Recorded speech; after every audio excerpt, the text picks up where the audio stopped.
Assalamualaikum, salam sejahtera untuk kita semua.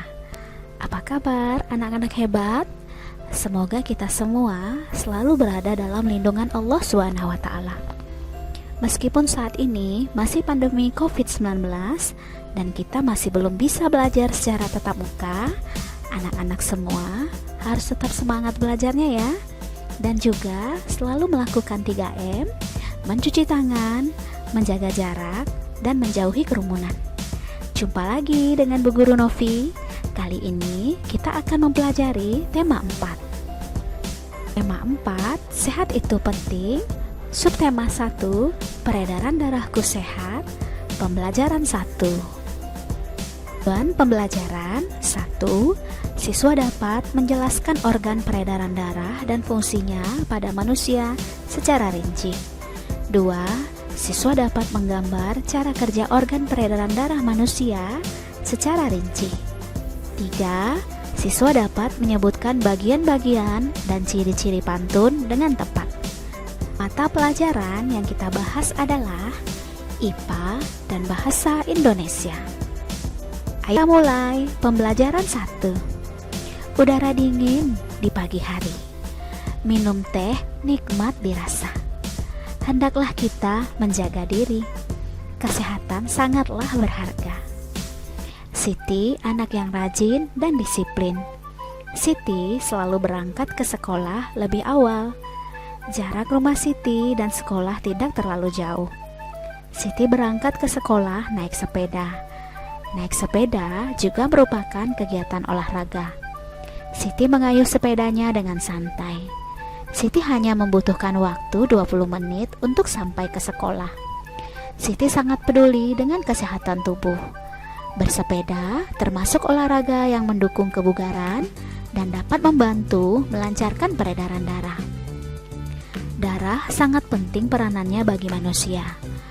Peranan darah antara lain mengalirkan oksigen ke seluruh tubuh dan mengangkut karbon dioksida dari seluruh tubuh menuju paru-paru. Dalam tubuh manusia, darah mengalir melalui organ-organ peredaran darah. Apa saja organ peredaran darah manusia? Apa fungsi organ peredaran darah manusia? Perhatikan gambar berikut.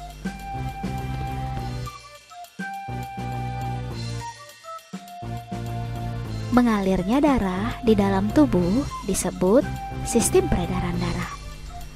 Sistem peredaran darah dalam tubuh ada dua, yaitu peredaran darah kecil dan peredaran darah besar. Sistem peredaran darah kecil yaitu darah mengalir dari bilik kanan menuju paru-paru melalui arteri pulmonalis. Dalam paru-paru terjadi pertukaran darah yang banyak mengandung karbon dioksida atau CO2 dengan darah yang banyak mengandung oksigen atau O2. Darah yang banyak mengandung O2 kembali ke jantung melalui vena pulmonalis. Sistem peredaran darah kecil sebagai berikut. Bilik kanan melalui arteri pulmonalis menuju paru-paru, kembali ke jantung melalui vena pulmonalis dan serambi kiri. Sistem peredaran darah besar yaitu darah yang banyak mengandung oksigen atau O2 mengalir dari bilik kiri jantung ke seluruh tubuh kecuali paru-paru melalui arteri besar atau aorta. Selanjutnya, terjadi pertukaran darah yang banyak mengandung oksigen dengan darah yang banyak mengandung karbon dioksida di seluruh tubuh. Darah yang banyak mengandung karbon dioksida kembali ke jantung melalui vena ke serambi kanan. Sistem peredaran darah besar adalah sebagai berikut. Bilik kiri melalui arteri besar atau aorta, arteri, seluruh tubuh, vena, serambi kanan. Kamu telah membaca uraian tentang penjelasan peredaran darah. Ternyata ada beberapa organ tubuh dalam peredaran darah manusia. Coba tuliskan organ tubuh manusia dalam peredaran darah. Kita dapat menuliskannya seperti berikut. Organ tubuh manusia yang berperan dalam peredaran darah adalah jantung, pembuluh darah, dan paru-paru. Kamu telah melakukan kegiatan tersebut. Kamu telah mengetahui organ-organ peredaran darah pada manusia. Tahukah kamu peranan setiap organ peredaran darah manusia? Fungsi atau peranan organ peredaran darah pada manusia adalah sebagai berikut. 1. Jantung. Jantung adalah organ tubuh manusia yang berfungsi memompa darah ke seluruh tubuh. Jantung memompa darah dengan cara berkontraksi dan berelaksasi secara bergantian, sehingga jantung berdenyut, mengembang, dan mengempis. Jantung terletak di dalam rongga dada sebelah kiri. Ukuran jantung kira-kira sebesar kepalan tangan pemiliknya. Jantung tersusun atas kumpulan otot-otot yang sangat kuat yang disebut miokardium. Jantung terdiri atas 4 rub, yaitu serambi kanan, serambi kiri, bilik kanan, dan bilik kiri. Antara bagian kanan dan kiri jantung dibatasi oleh sekat jantung yang disebut katup jantung. Katup jantung berfungsi untuk mencegah bercampurnya darah yang mengandung oksigen dengan darah yang mengandung karbon dioksida. Otot penyusun bilik jantung lebih tebal daripada otot pada serambi jantung. Hal ini disebabkan tugas bilik jantung lebih berat. Tugasnya yaitu memompa darah keluar dari jantung ke seluruh bagian tubuh. Kontraksi dan relaksasi pada jantung mengakibatkan terjadinya denyut jantung atau denyut nadi. Ketika jantung memompa darah ke dalam pembuluh nadi, pembuluh tersebut ikut berdenyut. Dengan demikian, melalui denyut nadi, kamu dapat mengetahui denyut jantung. Denyut nadi akan terasa jelas dengan menekan pembuluh nadi pada pergelangan tangan dan bagian leher di bawah telinga. Untuk dapat menghitung denyut nadi, ayo lakukan percobaan berikut. Coba kamu hitung denyut nadimu dengan langkah-langkah berikut. Tempel dan tekankan 3 jarimu, jangan terlalu keras. Jari telunjuk, tengah, manis pada pergelangan tangan yang lain. Temukan denyut nadimu. Yang kedua, hitunglah denyut nadimu selama 15 detik. Kemudian hasilnya dikalikan 4. Kecepatan denyut jantung tergantung kegiatan yang dilakukan. Ketika sedang beristirahat, jantung berdenyut kira-kira 60-80 kali setiap menit. Kecepatan denyut jantung dipengaruhi oleh usia, jenis kelamin, tingkat aktivitas, dan kondisi kesehatan.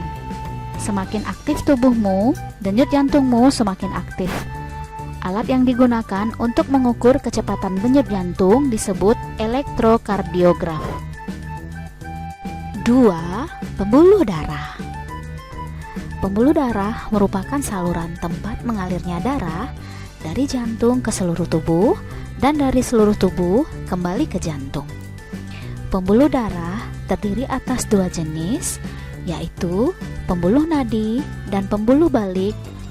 Pembuluh nadi disebut arteri dan pembuluh balik disebut vena. Pembuluh nadi atau arteri yaitu pembuluh yang membawa darah yang kaya akan oksigen keluar dari jantung ke seluruh tubuh. Pembuluh nadi yang paling besar disebut aorta. Pembuluh balik yaitu pembuluh darah yang membawa darah yang kaya akan karbon dioksida dari seluruh tubuh menuju jantung. Pembuluh nadi dan pembuluh balik bercabang-cabang. Ujung cabang pembuluh terkecil disebut pembuluh kapiler. Pembuluh kapiler sangat halus, berdinding tipis dan berpori. Dalam pembuluh kapiler ini terjadi pertukaran 2 zat, yaitu antara oksigen dan karbon dioksida. Panjang seluruh pembuluh darah manusia, jika dihubungkan dari satu ujung ke ujung yang lain, dapat mencapai sekitar 160.000 km. Kamu telah mempelajari tentang pembuluh darah. Untuk lebih memahami, ayo lakukan kegiatan menulis berikut ini. Pembuluh darah terdiri atas pembuluh nadi dan pembuluh balik. Pembuluh nadi dan pembuluh balik mempunyai peranan yang berbeda. Apakah perbedaan peranan pembuluh nadi dan pembuluh balik? Carilah informasi melalui buku, internet, maupun media lainnya. Tentunya, kamu telah memperoleh informasi tentang peranan yang berbeda antara pembuluh nadi dan pembuluh balik. Kamu dapat menuliskan hasilnya pada tabel berikut ini. Pembuluh nadi, nama lain pembuluh nadi adalah arteri. Pembuluh balik, nama lain pembuluh balik adalah vena. Pembuluh nadi berisi darah bersih atau kaya oksigen. Pembuluh balik berisi darah kotor atau kaya karbon dioksida. Pembuluh nadi mengalirkan darah dari jantung ke seluruh tubuh. Pembuluh balik mengalirkan darah dari seluruh tubuh ke jantung. Yang ketiga, paru-paru. Paru-paru juga memiliki peranan yang penting dalam proses peredaran darah. Dalam proses peredaran darah, paru-paru berperan sebagai penyuplai oksigen ke dalam darah. Darah yang telah diedarkan ke seluruh tubuh tidak lagi mengandung oksigen, akan tetapi banyak mengandung karbon dioksida. Setelah kembali ke jantung, darah yang akan mengandung karbon dioksida tersebut dipompa ke dalam paru-paru. Selanjutnya, karbon dioksida diambil dan diganti dengan oksigen melalui proses pernapasan. Paru-paru terdiri atas ribuan tabung bercabang. Tabung bercabang yang jumlahnya ribuan, semakin ke ujung semakin mengecil.